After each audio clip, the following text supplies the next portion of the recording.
Okay, everybody. So in this video, we're just going to simplify this expression, a squared plus 1 over a squared minus 1 minus a minus 1 over a plus 1. So it's just a rational expression we're going to simplify. And I need to find a common denominator to do this. So it's going to involve some factoring. Now, a squared plus 1, ooh, that's a sum of squares. That is not going to factor nicely. But a squared minus 1 is a difference of squares. So that breaks down quite nicely into a minus 1, a plus 1. And then over here, I've got my a minus 1 over a plus 1. And those are two nice little binomials there, and they're not going to get any simpler than that. Now, I need a common denominator. So I need the denominators to look the same.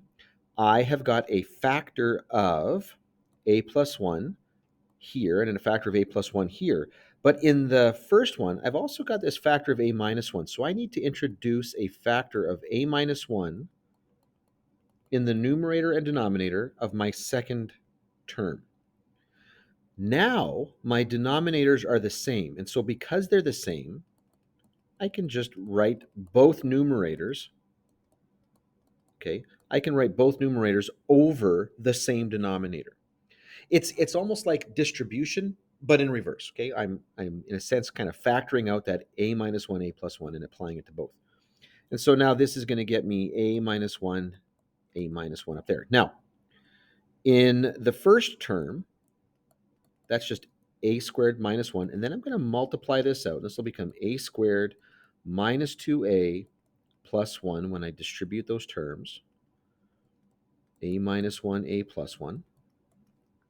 Then I'm going to distribute the negative. Now, that's that step right there, what I'm about to do right here, distributing that through. This gets done kind of poorly. And a lot of your teachers know that that's an issue, that just remembering to distribute the negative. It's not even that people can't do it. It's that they just forget to do it. You're so focused on other aspects of this problem that this little detail gets lost. So you distribute the negative, and then we cancel those terms. The 1 and the negative 1. And I'm left with a 2a over a minus 1, a plus 1.